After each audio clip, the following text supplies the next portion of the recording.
बिस्मिल्लाहिर्रहमानिर्रहीम अस्सलाम वालेकुम वरहमतुल्लाहि वबरकातुहू। जी तो अज़ीज़ तलबा तलबात, ये हमारा लेक्चर नंबर 29 है और ये हमारा लास्ट टॉपिक है चैप्टर नंबर 11 10th की फ़िज़िक्स का। और इसमें हम जो है वो डिस्कस करने जा रहे हैं audible frequency range and ultra sound. तो let's go to the topic. तो जी देखिए ऑडिबल फ्रीक्वेंसी रेंजेस, लेकिन उससे पहले फॉर योर इन्फॉर्मेशन हमारा पाकिस्तान की जो है वो पायलट एक बैठी हुई आपको नज़र आ रही हैं जहाज़ के अंदर। तो लिखा हुआ नीचे कि pilots wear special headphones that reduce the roar of an airplane engine to a quiet hum। तो कह रहा है कि हमारे पास जो पायलट हैं वो एक ख़ास किस्म का देख रहे हैं आप कि हेलमेट इन्होंने पहना हुआ है और यहाँ पे जो है वो आप देख रहे हैं कि कितने ज़बरदस्त किस्म की जो है वो इस जगह पे जो है वो उनके हेडफोन्स हैं। तो जो क्या करते हैं, जो उसकी गरज होती है उसको जो है वो ख़त्म कर देते हैं और जो है वो पायलट जो है वो सुकून के साथ फिर जो है अपना जहाज़ उड़ाता है। तो उसके बाद हम बढ़ते हैं जी अपने आज के टॉपिक की जानिब, ऑडिबल फ्रीक्वेंसी रेंज, यानी कि हमारी ऐसी जो हमारी ऑडिबल हैं, जो समात के काबिल हैं रेंजेस फ्रीक्वेंसी की, वो कितनी है और कौन कौन सी हैं ह्यूमंस के लिए। We know that sound is produced by a vibrating body। कहता है हम जानते हैं कि भाई साउंड जो प्रोड्यूस होता है वाइब्रेटिंग बॉडी से होता है, और ये हम कई दफ़ा डिस्कस कर चुके हैं शुरू से लेकर अब तक इस चैप्टर में। A normal human ear can hear sound only if its frequency lies between 20 Hz and 20,000 Hz। तो ये इम्पोर्टेंट टॉपिक है, इम्पोर्टेंट जो मैंने अभी अंडरलाइन किया इसको हाईलाइट भी कर देते हैं, ठीक है। तो ये हमारा जो इंसानी कान है, एक नॉर्मल कान जो है हमारी जो समात है वो कितना हम सुन सकते हैं, 20 हर्ट्ज़ से लेकर 20,000 हर्ट्ज़ तक की जो फ्रीक्वेंसी रेंज है हमारी वो सुन सकते हैं। ना तो 20,000 से कम 18-19 सुन सकते हैं, ना 20,000 से ज़्यादा। इन अदर वर्ड्स, कहते हैं दूसरे अल्फाज में, a human ear can neither hear a sound of frequency less than 20 hertz nor a sound of frequency more than 20 hertz. तो ना 20 से कम और ना 20,000 से ज़्यादा सुन सकते हैं। Different people have different range of audibility. कहता है मुख्तलिफ लोगों की जो समात की जो है रेंज है, हद है, वो डिफरेंट होती है। It also decrease with age, और एज के लिहाज से ये कम होती जाती है, ठीक है। लेकिन ये जो डिफरेंट रेंज हाँ इसने बताया ना कि different people have different range of audibility, इसका मतलब ये नहीं कि 20,000 से ज़्यादा भी सुन लेता है कोई, 40-50,000 नहीं। ये जो 20 से 20,000 है ये एवरेज है पूरे इंसानों की, वो एक रखी है उन्होंने कि उन्होंने तजर्बात की है मुख्तलिफ इंसानों के ऊपर के भी कोई सुन सकता है, इससे कम हर्ट्स करके नहीं सुन सकता। तो फिर ये वाली रेंज बनाई गई है, तो इससे मुराद ये वाली रेंज है, ठीक है। आपके पास फाइनल जो ये वाला भी आपने लाइन पढ़ी है कि different people have different ranges of audibility, इसका मतलब होता है कि किसी की जो है वो 50 से लेकर जो है वो 10,000 तक भी हो सकती है, किसी की 50 हर्ट्ज से लेकर जो है वो 15,000 तक भी हो सकती है। तो रेंज यही रहेगी, इसके दरमियान में ही वेरी करेगी, मुख्तलिफ हो सकती है, ठीक है। Young children can hear sound of 20,000 hertz. कहते हैं कि जो जवान बच्चे होते हैं, तो छोटे बच्चे जो हैं वो क्या कर सकते हैं, 20,000 हर्ट्ज की सुन सकते हैं। But old people can't hear sound even above 15,000 hertz. लेकिन कहते हैं जो बड़ी उम्र के लोग होते हैं वो 15,000 से ज़्यादा भी नहीं सुन पाते। तो उसके बाद जनाब ये डेफिनेशन है आपके पास, ठीक है जी। किसकी डेफिनेशन है, फ्रीक्वेंसी रेंज की। The range of the frequencies which a human air can here is called the Audible frequency range. काबिल समात फ्रीक्वेंसी की जो हद है वो कहलाती है, ठीक है। तो ये होगी डेफिनेशन ऑडिबल फ्रीक्वेंसी रेंज की। अब है जी अल्ट्रासाउंड, लेकिन उससे पहले हम जो है वो टिट बिट्स कर लेते हैं। कहते हैं कि bats can hear frequencies up to 120,000 hertz, बहुत ज़्यादा देखें। Other animals can't hear such high pitched sound. कहते हैं दूसरे जो है वो इतनी हाई पिच साउंड नहीं सुन सकते। Mice can hear frequencies up to 100,000 hertz, dogs up to 35,000 hertz and cats up to 25,000 Hz.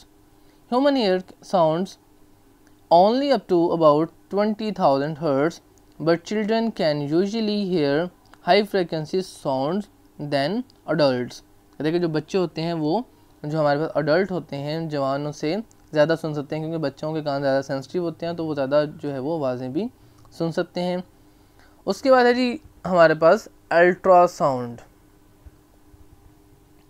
Sound of frequency higher than 20,000 hertz which are inaudible to normal ear are called ultrasound और ultrasonic. तो ये आपके पास definition है जी ultrasound की, ठीक है, कि हमारे पास ऐसी साउंड की फ्रीक्वेंसीज जो 20,000 से ज़्यादा होंगी और हमारे कान उन्हें नहीं सुन सकते, तो वो क्या कहलाती हैं, अल्ट्रासाउंड कहलाती हैं, या फिर उन्हें हम बोलते हैं अल्ट्रासोनिक। तो जी अब हम बढ़ते हैं नेक्स्ट, यूजेस ऑफ अल्ट्रासाउंड। तो ये जो 20,000 हर्ट्ज से ज़्यादा फ्रीक्वेंसीज के हमारे पास साउंड है, इसके इस्तेमालात क्या हैं। तो देखें जी यूजेस ऑफ अल्ट्रासाउंड। पहला यूज़ है हमारे पास कि ultrasonic waves carry more energy and higher frequencies than audible sound waves.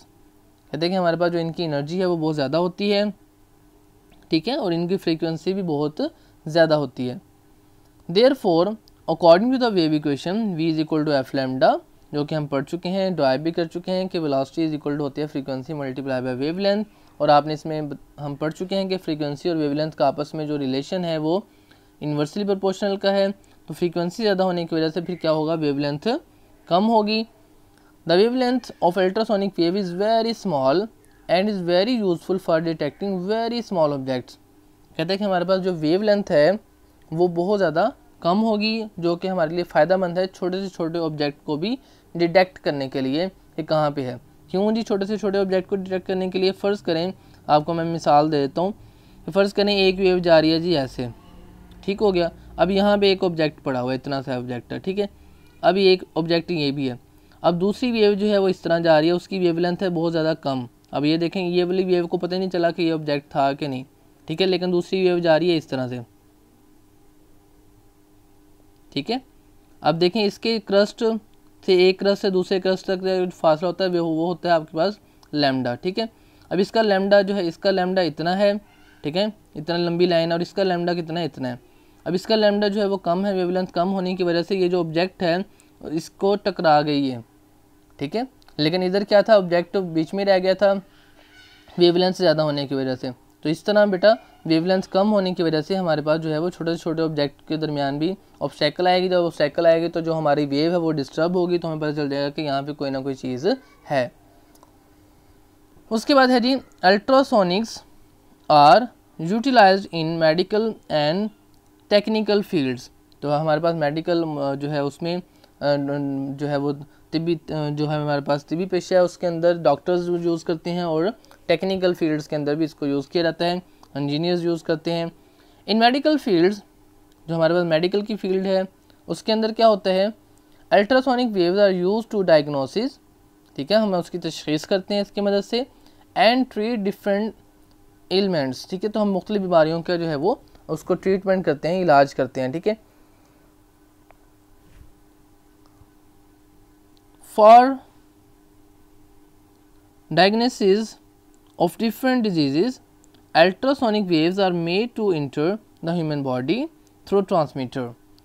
These waves are reflected differently by different organs, tissues and tumors etc. कहते हैं कि हम इसको जो है फाइंड आउट करने के लिए ट्रांसमीटर से अल्ट्रासाउंड वेव्स जो है वो बॉडी के अंदर दाखिल करते हैं, जो कि हमारे पास जो है वो ऑर्गन, टिश्यूज़ और ट्यूमर्स जो होते हैं उनको डिटेक्ट करती है।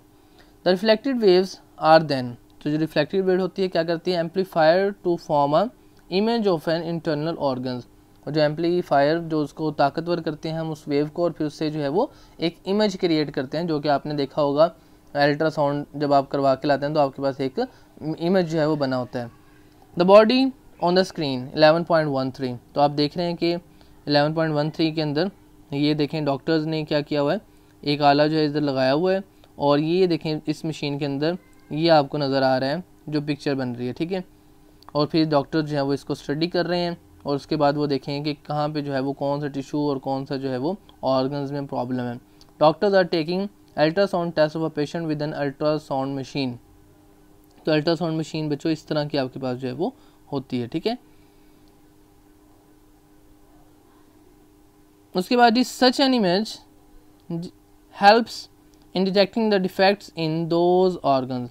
तो ऐसी जो इमेजेस होती हैं वो जो कोई पेचीदगी होती है, जो कि ख़राबी होती है ऑर्गन्स के अंदर, उनको ठीक करने में मदद देती हैं।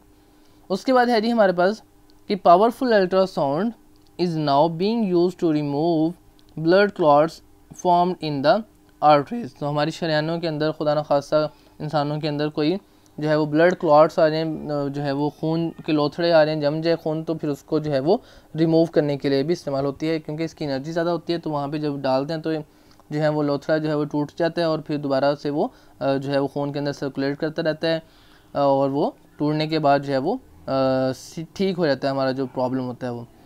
तो ultrasounds can also be used to get the pictures of thyroid glands for the diagnosis purpose. तो हमारे पास जो थायराइड ग्लैंड्स होते हैं गले के अंदर, उनके अंदर अगर प्रॉब्लम हो जाए तो फिर उधर के अल्ट्रासाउंड करके उनका इलाज किया जाता है।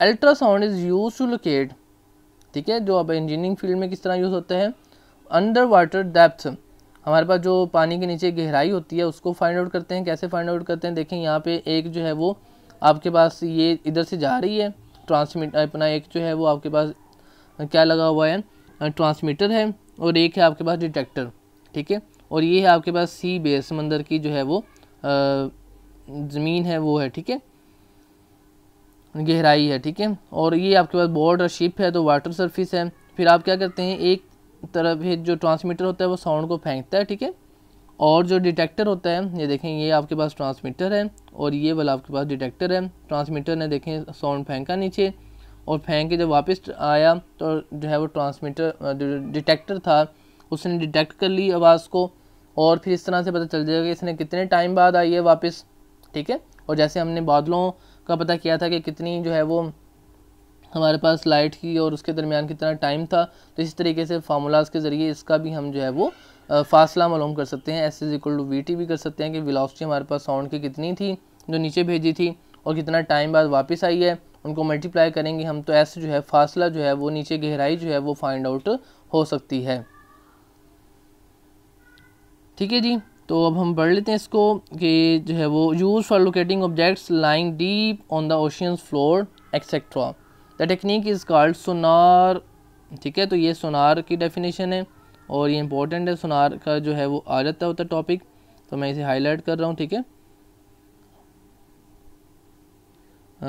ये ठीक है, तो ये सोनार का आ जाता है अक्सर शॉर्ट क्वेश्चन, ठीक है।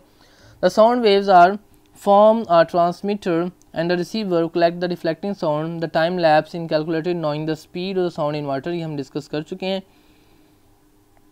From the object ocean surface can be estimated. उसके बाद है हमारे पास नेक्स्ट जी, sonar ranging is also use to see the shapes and the size of the object. तो सोनार की मदद से हम डिफरेंट चीज़ों, छोटी से छोटी चीज़ों के साइज और ऑब्जेक्ट भी फाइंड आउट कर सकते हैं। उसके बाद कह रहे हैं कि जी crack appear in the interior of the moving part of the high speed heavy machine such as the turbine engines of ships airplane due to the excessive use. कहते हैं कि हमें जो है वो इस तरह मुख्तलिफ भारी चीज़ें जो है जहाज़ जिस तरह हो गए, मशीनरी हो गई, टर्बाइंस हो गई, ठीक है, मुख्तलिफ जो है हमारे पास वो डैम्स होते हैं उनके अंदर टर्बाइन चलती रहती हैं, तो क्या होता है ऐसे छोटे छोटे उसके अंदर जो है वो क्रैक्स हो जाते हैं जिसकी जो हमें आम आंख से हो सकता है नज़र ना आए, तो फिर उनको जो है वो देखने के लिए हम क्या यूज़ करते हैं, अल्ट्रासाउंड जो है वो यूज़ करते हैं। तो हाई फ्रीक्वेंसी साउंड यूज़ करते हैं। These cracks are not visible from outside but they can be dangerous. तो कहता है कि हमारे पास कुछ ऐसे भी क्रैक्स होते हैं जो अंदर होते हैं और बाहर से नहीं देखे जा सकते। Such cracks can be detected by ultrasonics, ठीक है। A powerful beam of ultrasound is made to pass through these defective parts. While passing these waves are reflected by the surface of these cracks and flaws. तो इसके अंदर जो खामियां और जो हमारे पास क्रैक्स होते हैं, जो दरारें पड़ी होती हैं अंदर, वहाँ से जब रिफ्लेक्ट होती है तो हमारे पास जो है वो ग्राफ जो है बताता है कि इस जगह से कोई गड़बड़ है, यहाँ पे जो है वो डिस्टर्ब हुई है वेव, तो वहाँ से हमें पता चल जाता है कि यहाँ पे अब क्रैक है या खामी है, तो फिर उसको सेट कर ले जाता है वहाँ से। The comparison of the ultrasonic wave, तो हम उसको कंपेयर करते हैं किसके साथ, रिफ्लेक्टेड फ्रॉम क्रैक्स, जो क्रैक से रिफ्लेक्ट होती है, and from the surface of these parts can give a clue of the existence of the crack. तो ये इससे हमें क्लू मिलता है, ठीक है, अंदाज़ा हो जाता है कि कहाँ पे जो है वो ख़राबी है और उसको भी ठीक कर लिया जाता है। Germs and bacteria in liquids can also be destroyed by using high intensity ultrasonic waves. तो कहते हैं कि जर्म्स और बैक्टीरिया जो होते हैं उनको भी हम जो है वो पानी लिक्विड्स के अंदर अल्ट्रासोनिक वेव्स के ज़रिए उन्हें क्या किया जा सकता है, डिस्ट्रॉय किया जा सकता है, ख़त्म किया जा सकता है। तो ये आपने सारा जो टॉपिक है वो राइट आउट करना है, ये बहुत इंपॉर्टेंट है। यहाँ से डिफरेंट क्वेश्चन जो है वो बन जाते हैं। अल्ट्रासोनिक का जो थायराइड ग्लैंड वाला था, थायराइड ग्लैंड वाला, ये भी इंपॉर्टेंट है, ठीक है। तो अब ये था जी आज का हमारा लेक्चर, और इसके साथ हमारा चैप्टर नंबर 11 भी अपने अख्ताम को पहुंचा। अब हम इसकी एक्सरसाइज करेंगे इंशाल्लाह। तो अब तक के लिए इतना ही जी, मिलते हैं इंशाल्लाह नेक्स्ट लेक्चर में। अल्लाह हाफिज़, अस्सलाम वालेकुम व रहमतुल्लाहि व बरकातहू।